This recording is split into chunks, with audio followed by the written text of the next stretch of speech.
Sound like many of you like to make a difference at your story. Raise your hands. Very good. We will show you how to do this. I've been doing this now for 40 years.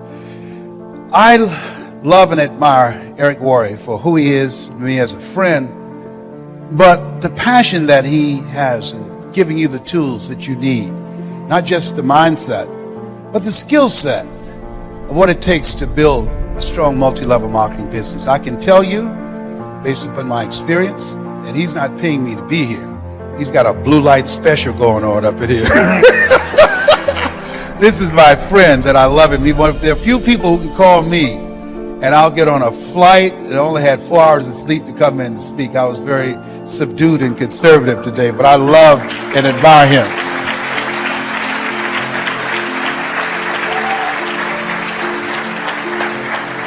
But if you're serious about your story, make sure you email me and put in there the 7 story principles. Put that in there, and we will email this to you free at lesbrown.com. I'd like to leave this with you. After leaving Zig's memorial yesterday, who was a great man, who contributed so much to so mig people, I said, God, let me touch and change millions of people's lives like Zig has done. Let me make my mark like he made an incredible mark. Let me touch hearts and minds like you touched me when I first saw him. And I drove many miles, 400 and 500 miles, to see him and Jim Rohn and Dr. Norman Vincent Peale and Charlie Tremendous Jones.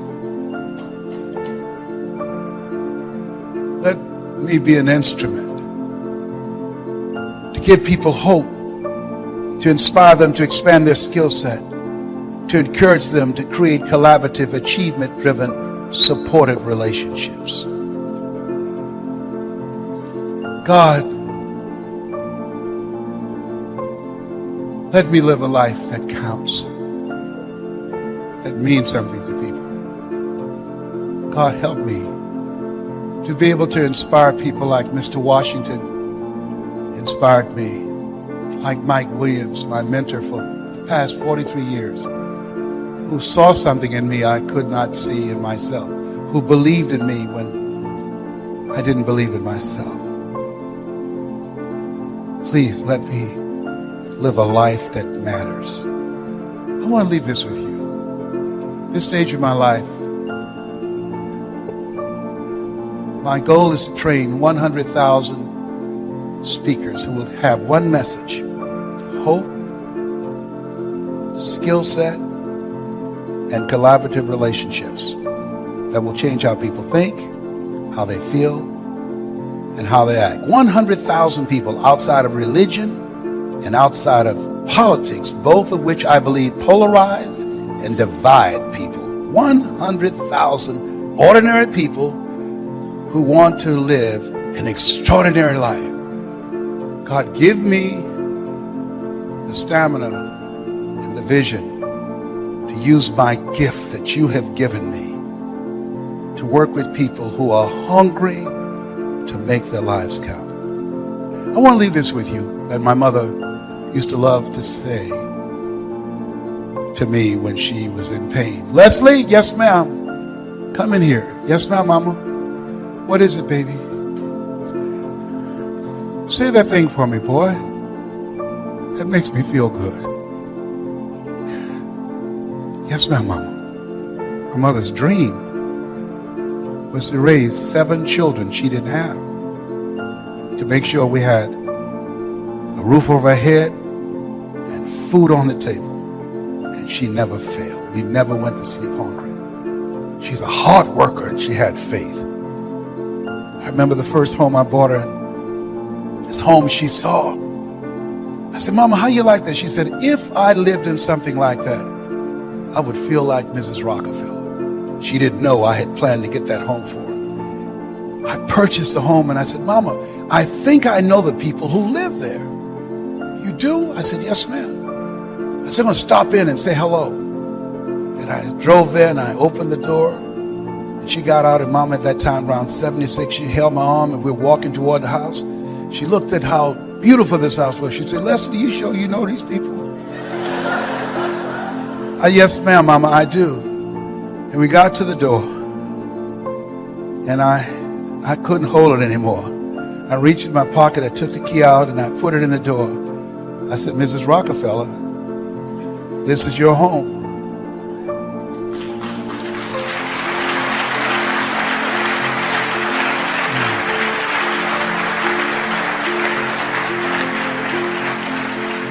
She said, "Leslie, what are you talking about?" I said, "Mama, I bought this to you."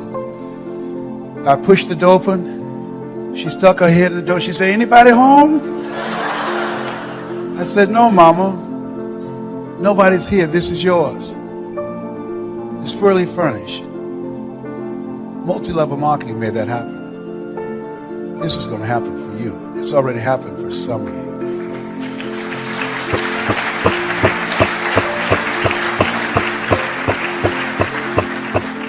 Mama has since passed. She was born on November the 6th, just like Zig. I remember her walking around the house looking and said, "Thank you, Jesus. Thank you, Jesus." And Leslie, you were such a problem kid. You were so crazy. I said, "I know, Mama, but I'm rich now."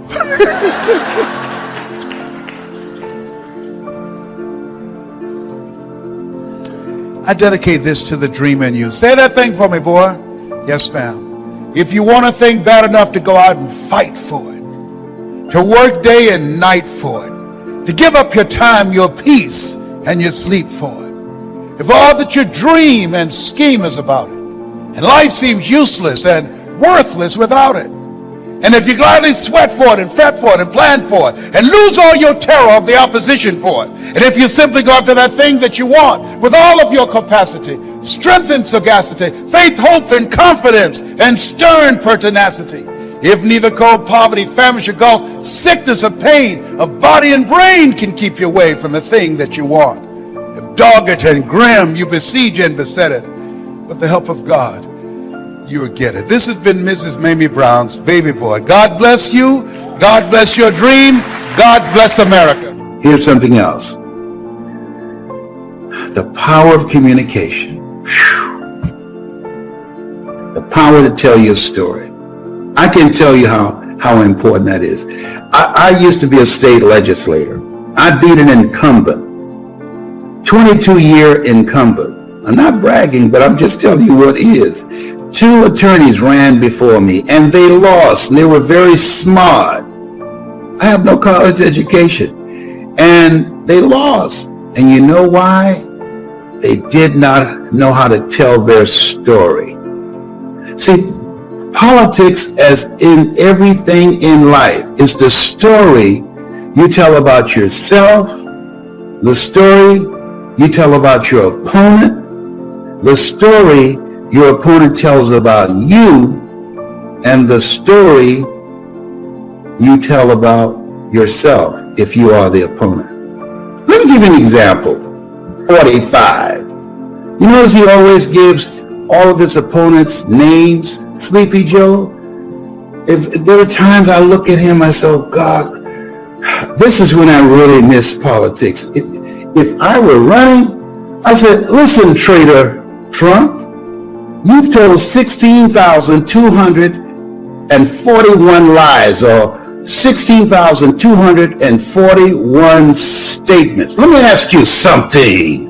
What are you hiding in those taxes? You went all the way to the Supreme Court, and they knew it was frivolous and threw it back. What are you hiding? Come on, talk to me, brother. Let me tell you something." I don't know what, I love a good debate. Let me tell you, they don't know. I would say every time I would open my mouth, Hillary Clinton's not running, and I heard him talk about her yesterday. He called her Crooked Hillary. Every time I would open my mouth, I said, "You know something, traitor Trump? I know you're in love with Putin. I know y'all cool. I know y'all down, y'all in the closet, but you got to come out sometime. But let me share this with you. You can't sell democracy down the tube because you're in love with Putin. No, it ain't going down like that. And something else I want to share with you, Trader Trump, that as you look at yourself, look at your goals and dreams, why is it you never talk about Putin? What's going on there? And it's none of my personal business, but I'm just wondering, aren't you married? What's happening up in here? My brother. Let me tell you something. He would want to run all, he'd be chasing me all around the debate podium. I love debates, oh my God. I was in this debate in Whitehall in Ohio. And Whitehall is called Whitehall because they didn't allow black people to live in Whitehall. And I was in debate with Bill Kopp, who was the representative from the 29th district. And he and I were debating. And so at some point he said, you know what? He said, Les Brown, I just don't think that you will be qualified for my seat. And I said, excuse me, it's my seat. And when I win, here are the things that I'm going to do. I'm going to prevent utility companies from turning off somebody's utilities on Friday afternoon because they can freeze to death over the weekend. When I win, I'm going to make it required that money order companies have insurance coverage because a major money order company filed bankruptcy and people had worthless paper. When I win, I'm going to have a constituents day that every Saturday people come in and talk to me face to face. And one of the people in the audience, she stood up. She said, Mr. Brown, you are a very fierce debater. You're very good. You're very knowledgeable. But you're still a nigger. I said, thank you very much. I never would have known that had you not told me.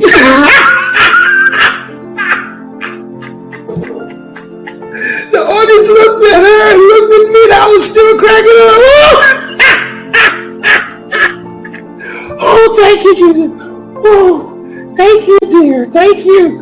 And people came out. They started laughing at my laughter. My mother taught me how to be graceful in ungraceful situations. They came out and said, man, you know what? We vote for you. For you not to get angry. For you to handle that statement like you did. See, anger is a wind that blows out the lamp of the mind. Oh, man. Wow. I laughed all the way to my car. That tilt the scale. I won 26,000 to 3,000. Your ability to tell your story.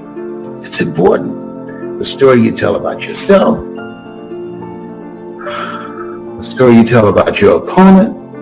And if you're in sales, the story you tell about yourself, because people are asking, who are you? What do you have? And why should I care?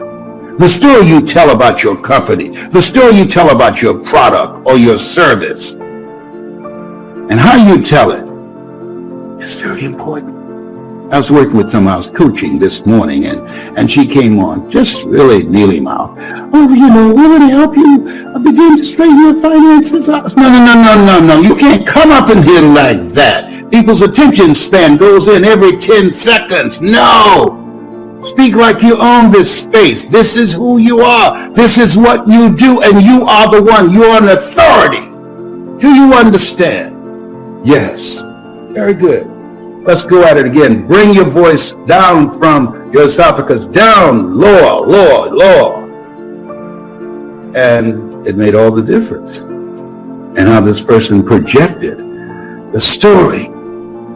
You can create an experience with the story. The story, you can transform people's lives. I want you to write this down. I want you to, this quote was given to me, and I want to give you that. Where's that quote I was looking for? And it is the story, what it says succinctly.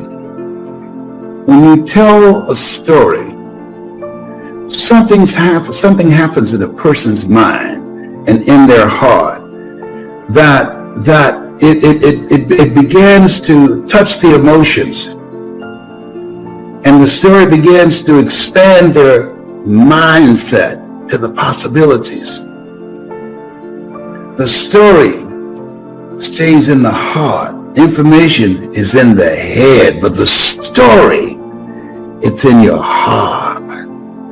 And people are basically emotional. So when you work on your mindset, when you upgrade your connections, and when you work to impact your storytelling skills, the possibilities are unlimited. It's what you can do.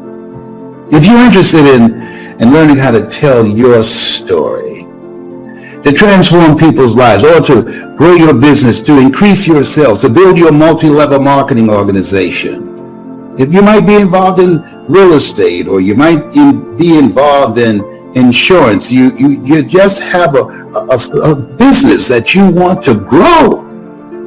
You are the storyteller about your business. That's who you are. And your ability to do that is dependent on the skills that's required. Here's the quote that I was looking for. One day, when you tell your story, and listen to this, how you overcame what you went through, it will become someone else's guide on how they can overcome the same situation. Did you hear what I just said? One day when you tell your story of how you overcame what you went through, it will be a guide for somebody or millions of people on how they can do the same thing, because you are an example of what they can do. That's the power of story, and influencing, impacting, and transforming people's lives individually and collectively. Back to story. So do you think story helps people realize that they have an addiction to helplessness? And, Absolutely. You have to build a bridge to get them away from that Absolutely. posture? That's the purpose of the story, because what the story does is distract, dispute, and inspire. What you do, how people live their lives, is a result of the story they believe about themselves. If there are 500 people in an audience, there are 500 individual stories that's going on. So that's why it's important that we learn how to strategically create an experience with our story, so those 500 people will stop listening to their story. Through the course of your telling the story, they will back away from the possibility of blindness and say, I can't sell, or I can't do this, or I'm not ready to learn something different and new and change the page of my life. You cause them to back away from the possibility of blindness and inspire them to become, as Mother Teresa would say, to become a pencil in the hand of God and start writing a new chapter in their lives, because you distracted them from their story, and you used the example of a Pauline Arhe or a Mike Jones or a Dexter Yeager to help them say, whoa, if he can do it, I can do it, because what's possible for one is possible for all. And now they're ready to start a new chapter with their lives. Can you tell I'm a fan? I could sit here all day and we could just talk, because, I mean, the way you talk is so... The average person wants to give facts. They want so much to prove to somebody else that they know something. So they're given facts and information. And through your stories and through the quotes that provide third-party validation, Yes. that lets them know it's not just your opinion, it's other smart people have had the same opinion in the past. Yes. You know, it's so masterfully done, and I hope you're getting a lot of tips here, and I hope as we're done with this interview, we're not done now, but when we're done with it, then you start to practice your story. That's and you key. start to, tell your story to your dog and tell your story Right. to your It gets some kids. coaching, because you can't see the picture when you're in the frame. You have to, this Les Brown that you now see, I didn't know he existed. I used to be a different person, but a guy named Mike Williams, he interrupted the story in my head. He said, Les, you can do more than be a disc jockey. What do you mean? I'm LB, Triple P, Les Brown, your platter playing buffer. There were none before me, there will be none after me. Therefore, that makes me the one and only. Young and single, and love to make a certified, bonafide, duly qualified to bring you satisfaction, a whole lot of action. I had to kill him off. Bam, bam, bam. He said, Les, you can do more than be the MC at the Bottoms Up Club and the Pink Pussycat and the Jamaica Club. You can talk to corporations and organizations. I said, what would I talk to them about? I don't have any college training. He said, Les, all of us are born the same way, dumb, naked, and speechless. You can learn. Okay, and so because of how he communicated with me, he created a thirst. One of the things I say to people, particularly when you come into this business, if someone has recruited you into this business, they saw something in you. And one of the things I strongly believe, and why Mike is still my mentor to this day, Mike Williams, and that is that sometimes you have to believe in somebody's belief in you until your belief kicks in. So whoever invited you into this business, they saw something in you. And if you don't see it, it doesn't matter that you don't see it, because eye has not seen, ear has not heard, nor is in the heart of mankind what God has in store for you if you say yes to your dream and yes to the opportunity that the multi-level marketing industry can afford you. Can afford you. Yes. I love it. Because there's so much out there now. A lot of people looking at, and I look at things differently than most people. I'm always looking at the presentation. How many of you ever look at the quality of the presentation of the defense and the prosecution? You know, when you have something like this. And yesterday I was watching, you know the difference between the defense and the prosecution? Story. The power of a story. The power of a story. Regardless of your political persuasion, the power of a story. See, this is a new day. And the style of communication in this new world order is different. It's quite different. People are who are successful, who are going to make a greater impact, who are going to be persuasive, are people who are trained on how to tell a story and create an experience with the story. With the story. When the prosecuting attorney told the story about his daughter, she said, I don't want to come back here anymore to the Capitol. I cried.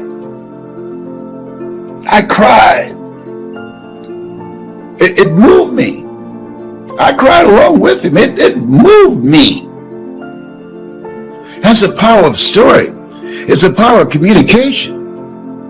This is a new place where we are.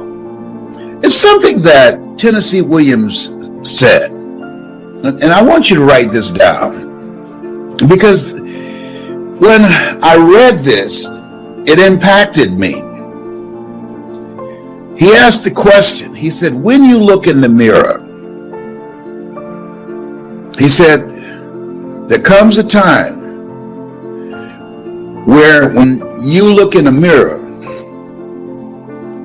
what you see is all you're ever going to see.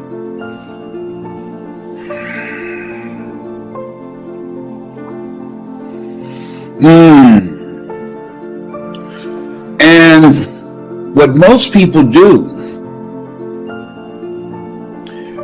they stop really looking into their eyes and just look at their face. They make up their face. They don't make a commitment to transform their mind. They don't make a commitment to cultivate what's behind the eyes. They don't dissolve. They don't decide and become resolved to create something different that's looking back at them. And this moment for me, when I looked in the mirror, I remember it just came to me, dropped in my spirit, as Dwight Pleasure would say. I had broken up from a relationship, and I was in the mirror crying, and I was saying, this just can't be me. My cousin Boo was with me. I said, Boo, this just can't be me. I just cried like a little baby. Boo came in, and he said, as he looked in the mirror and saw my face, he said, if it's not you, who is it?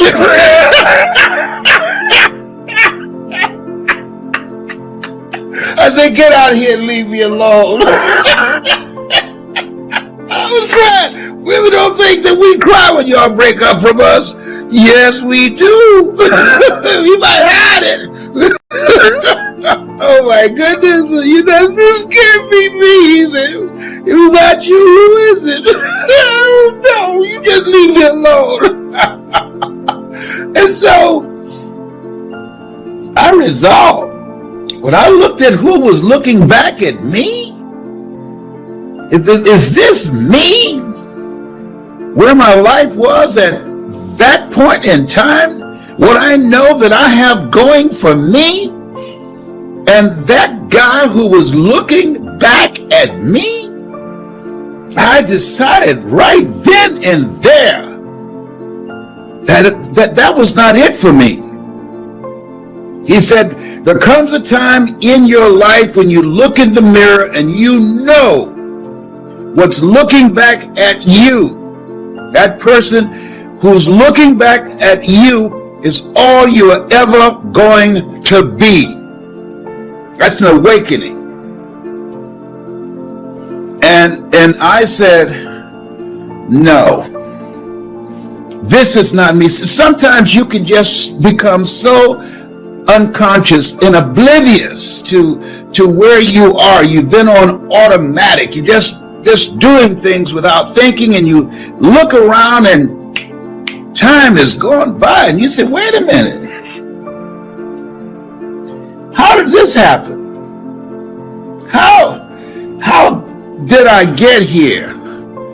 And that voice says, wherever you find yourself at some point in time, you made an appointment to be there. Now, you got a choice. You got a choice. You can ignore what's looking back at you, the man in the mirror, Michael Jackson, the woman in the mirror, or you can do something about it. And I decided I was going to do something about it. I decided that I was going to work on myself. See, you know, the difference between everything that exists, the power that we have above animals, and whatever else we see. A tree can't be anything but a tree. An alligator can't be anything but an alligator. A dog can't be anything but a dog. But human beings, we can be anything we desire to be.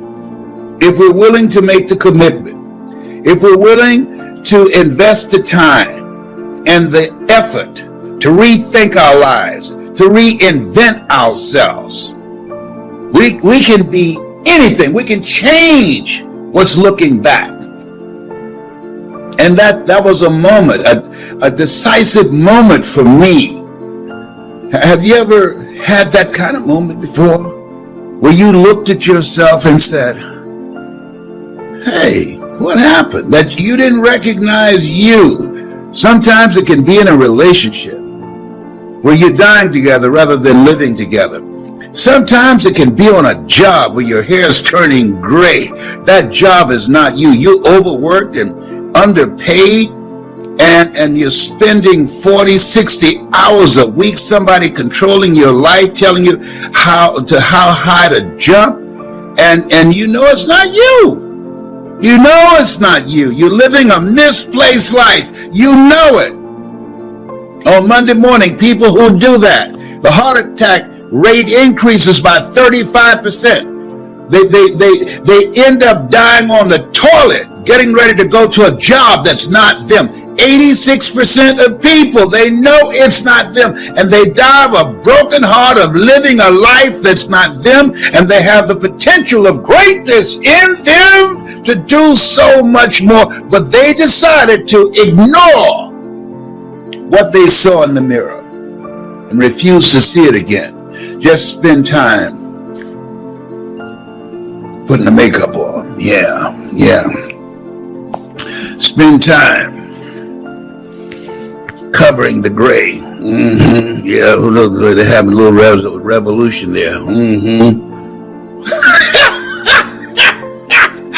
Oh, behave. Hello. Listen to me, Linda. Listen to me. Oh, I'm dropping some stuff, as these young people say today. I'm dropping some truth up in here. somebody say, there he goes. Hello, whatever.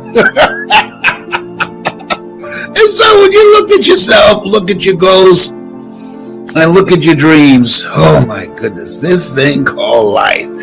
I want to see, I want somebody to put on the right here, say, I feel you. Just put there, say, I feel you. I feel you, Les. I feel you, Les.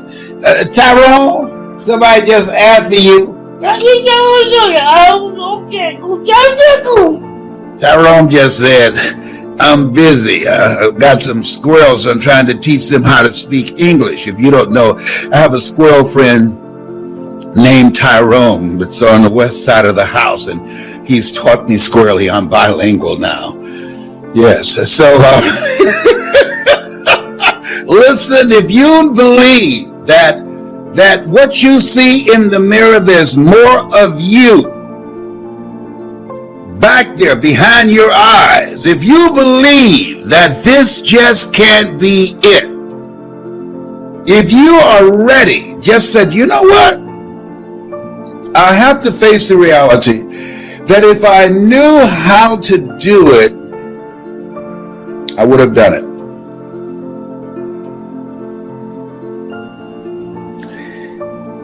You need a mentor. You need a coach. Your voice is so important. You see the difference of presentation. One just talking out their head, and the other one tells a story to make a point. You never make a point without a story, and you never tell a story without a point. It's a new world order. This is a new day. And because it's a new day, it's a new style of communication that's required in order to get a buy-in, in order to influence people, in order to transform people, in order to impact people. I was living in Crossroads Apartments off Sunbury Road in Columbus, Ohio. I just got fired from WVKL radio station. And I just said, you know, I can do more than just be here being angry. I can do more than that. And I decided to work on me. Robert Boyd, very good friend of mine, he came over to see me. Sometimes you need a friend who will tell you what you need to hear, not what you want to hear. He said, Leslie Brown? I said, yes. He said, things are not going to get better for you until you get better. Things are not going to improve in your life until you improve. That's all I got to say. And he turned and walked out. And I went and looked in the mirror. And I said, he's right. He's right. See, most people won't tell you the truth because they know you can't handle it. Don't cast pearls before swines, people of low consciousness, lest they turn and rend you, lest they get angry and turn against you, because they don't want to hear the truth. You can't handle the truth. Yeah. But fortunately, I was in a level of consciousness. I'd hit rock bottom. I was at a place that I could hear. And he made me look at where I was, how I had fallen, but most importantly, that was not my rightful place. Your rightful place is where your thoughts have brought you. Your true place is where your thoughts can take you. And I invested in myself to elevate myself. I'm giving out right now. You can go to Hungry to Speak and put in there, Choosing Your Future, hungrytospeak.com, Choosing Your Future, some CDs, some speeches that I'm giving away free. You are the subject area. You are the money. And based upon how well you communicate, based upon the kind of impact that you're able to make, to bring through your presence, to bring through the passion in your voice, learning how to create an experience with people that you can't see. The reason that I'm good at this, because for years I did radio and I couldn't see the audience, and I learned some things. I learned how to hold an audience's attention. and be able to impact them, make them laugh, make them feel good. I can teach you how to do that too. I learned some things. I know a thing or two because I've seen a thing or two. Now you're ready to create a shift in your life. If you believe that there's more in you than what's looking back at you in the mirror, you're not listening to me by accident. You know that what I'm saying is true. You know. When I think about the people whose lives I've impacted around the globe, I mean from around the world, if I wasn't able to communicate, if I wasn't able to reach them, to expand their minds, to touch their heart, to ignite their spirit, we would not be having this conversation right now. You've got a power voice, and there's a system, there's a systematic process to access that voice. There's no secret to success. There's a system to success. And the people who know how to communicate, the people who know how to impact an audience, have them on the edge of their seat, can bring them to tears, having them laughing in their tears, are the people that are going to be successful in this new world order. And we saw it yesterday. And it's going on today. It's going on today. I mean, that man who talked about his son, he had buried his son and his daughter as he was talking to his daughter and said, well, I apologize for what's going on, the riots that's taking place here. I'll bring you back another time. And his daughter said, Daddy, I don't want to come back anymore. Woo! Wow. And so this conversation is about developing your superpower. In the beginning was the word. See, our parents give us our bodies and our facial features and our physical features, but God give us our voice. In the beginning was the word, and the word was God and dwelt among men. Our voice. Death and life is in the tongue. Most people speak more death than they do life. Our voice. Thou shalt decree a thing, and it shall be established unto you. Oh, come on now. Come on. Our voice. You want to change your life? Seek ye first the kingdom of God and his righteousness, and all these things shall be added unto you. When shall the kingdom of God come? The kingdom of God cometh not by observation. They shall say it's neither lo there, lo here. Behold, the kingdom of God. It's within you. It's within you. Woo, wow. Our voice, the kingdom is voice activated.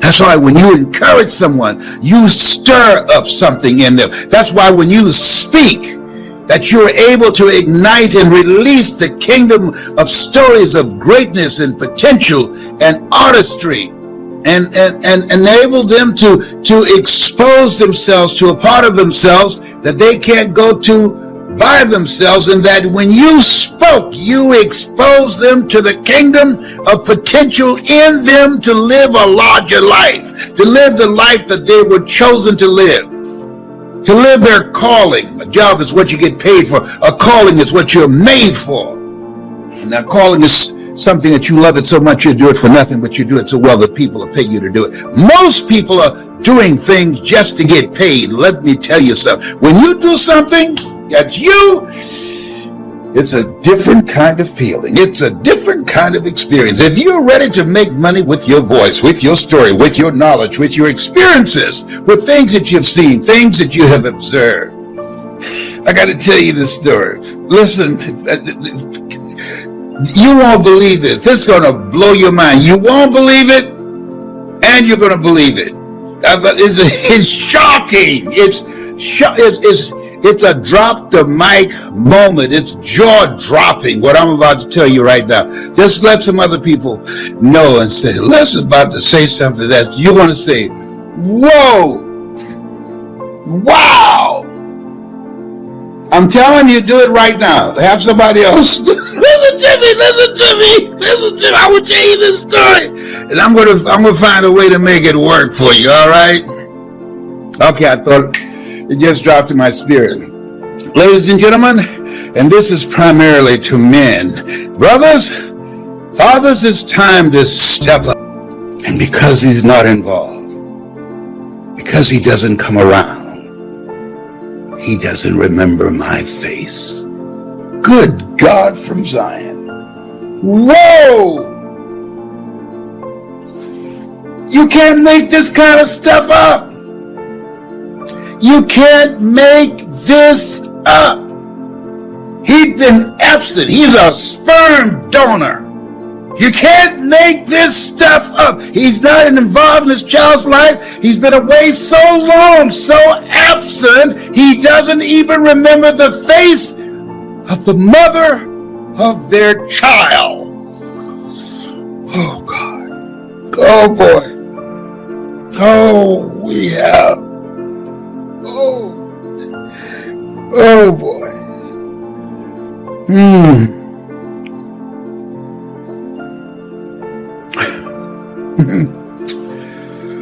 You can't make that up.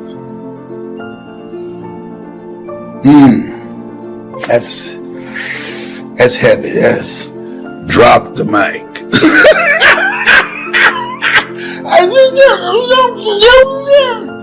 You know what Tyrone said? You about to make me cuss, Mr. Brown. If you don't know Tyrone, it's a squirrel that's outside my window. He's taught me squirrely. He doesn't know how to speak English yet, but I understand him. You know, I've been in the house too long. Oh my God! Oh my God! Oh, this thing called life is just too much. It's just too much. As Jerry would say. See, part of being able to change what's looking back at you in the mirror is being around the right people. That's major. Being around the right people, having the right coach, the right mentor, having a different kind of environment, having different stuff coming in your ears. Nothing gets through except through the ears and the eyes. This is a time, this place where we are, you have to create a shift in your environment. You want to create an environment deliberately that sets you up to win. If you're ready to do that, so I'm ready to win. If you're hungry, see, the reason that I put in the work to change that guy that was looking back at me in the mirror, I was hungry to win. I was a father, a husband, I had car note and mortgage note. I was hungry to know the best part of myself that I did not see yet, and I was willing to invest in me to make that happen. I didn't have the money to do it, but I couldn't afford not to do it. See, sometimes when it comes to you, you got to become a no matter what person. That whatever it takes, that you're willing to do it. And part of that is to sacrifice. But when you start talking about how do I leave a legacy? How do I create a presence that when I die, that there will still be conversations beyond 2 weeks after I'm gone? A friend of mine died and somebody asked, hey, well, I haven't seen Marvin for a few days. Oh, Marvin's dead. He's dead. Yeah. How long he's been dead? Oh, man, about 6 months? Are you kidding me? I didn't know. You know why I didn't know? Because Marvin's life was so inconsequential. His presence was not missed. Now, most people, when they die, their presence will not be missed. But there's certain people, when they go, the word will go out. The word will go. John Lewis, oh, the word went out. Elijah Cumming, the word went out. These are bad brothers up in here. Aunt Boo Boo, Cicely Tyson, that's what we call her, Aunt Boo Boo. Cicely Tyson, when she took her last breath, the word went out. Her presence was felt. She made an impact. Those brothers made an impact with their lives. We're here to make a difference. Make an impact. If you're ready to make an impact, if you're ready to learn how to do that, to be around the right people, to be in a community of people that will introduce you to a part of yourself that you can't discover by yourself. If you're hungry, gotta be hungry. And this place where we are right now, you want to make it? Some stuff's about to happen. The bottom's about to drop out. With 47 million jobs being taken over by artificial intelligence. I saw online the other day, they had a robot jumping rope. I'm not making this up. A robot jumping rope, making salads, pouring drinks. Excuse me? I'm not making this up. This is the time you have to reinvent yourself, to stay ahead of technology. This is the time you want to give yourself a competitive edge, because that's what you have to do. If you're around people who are on the same level that you are, who have not done what you've done, that you can't learn from, if you're around people who don't lift your spirit, people who don't inspire you, people who don't hold you accountable, people who don't challenge you, people that you can't learn by, you earn within $2,000 to $3,000 of your closest friends. You're around me, you learn how to earn $70,000 an hour or more. Why? Because of the relationship. People rub off on you. Sidney Poitier, I love to talk about him in the book called The Measure of a Man. When you go for a walk with somebody, something happens. Either they adjust to your pace or you adjust to their pace. Whose pace have you adjusted to? And most of us have been adjusting to the pace of people below us. People who have no goals, people who have no dreams, people who are doing the same thing day in and day out.